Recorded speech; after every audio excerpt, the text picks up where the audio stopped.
Hindi lang dinagdagan kundi triniple pa ng Department of Agriculture ang buwan ng alokasyon ng bigas para sa mga kabilang sa vulnerable sector na layong pag-aani ang kanilang gasto sa pagkain.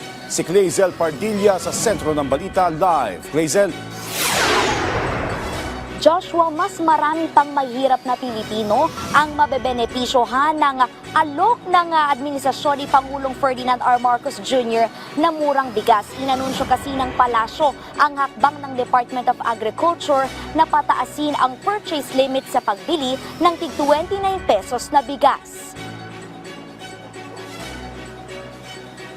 Mula sa dating limitasyon na 10 kilo kada buwan, maaari nang makabili ng hanggang 30 kilo ng bigas ang mga nasa vulnerable sector na mga senior citizen, may kapansanan, solo parents at indigents sa ilalim ng P29 Rice Program ng Administrasyong Marcos.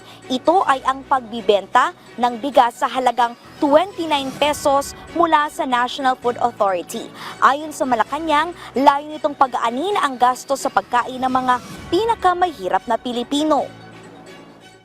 So ito po'y tulong ng ating pamahalaan para lalong-lalo na po doon sa mga vulnerable sectors katulad po ng mga senior citizen, indigents, para po sila naman po ay gumaan, no, ang kanilang pagbili at makakuha ng supply po ng bigas para sa kanilang pamilya.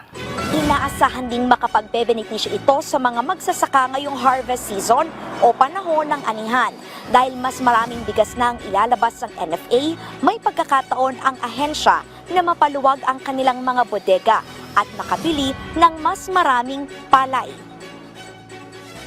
By increasing the amount of rice that the vulnerable sectors can avail or can access from 10 kilos to 30 kilos, definitely po yung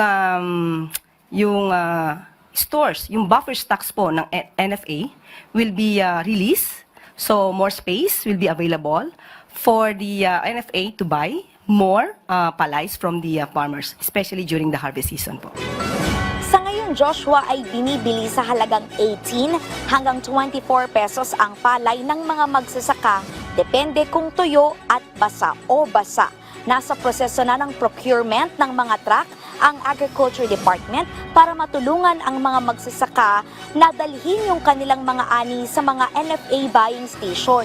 Tuloy-tuloy din ang pamamahagi ng tulong sa mga magsasaka. Kamakailan lamang, ininspeksyon ni Pangulong Marcos ang bagong rice processing complex sa Isabela. Dito maaring patuyuin ang mga palay, gilingin at gawing imbakan na makatutulong para mabawasan ang mga nasisira o nabubulok na bigas habang napananatili ang magandang kalidad.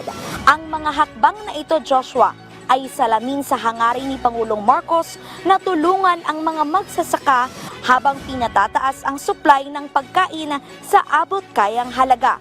Tiniyak naman ng palasyo na may sapat na budget na nagkakahalaga ng 5 billion pesos para sa pagbibenta ng murang bigas na nagkakahalaga ng 29 pesos kada kilo. Yan na muna ang pinakahuling balita. Balik sa iyo, Joshua. Maraming salamat, Clazel Pardilla.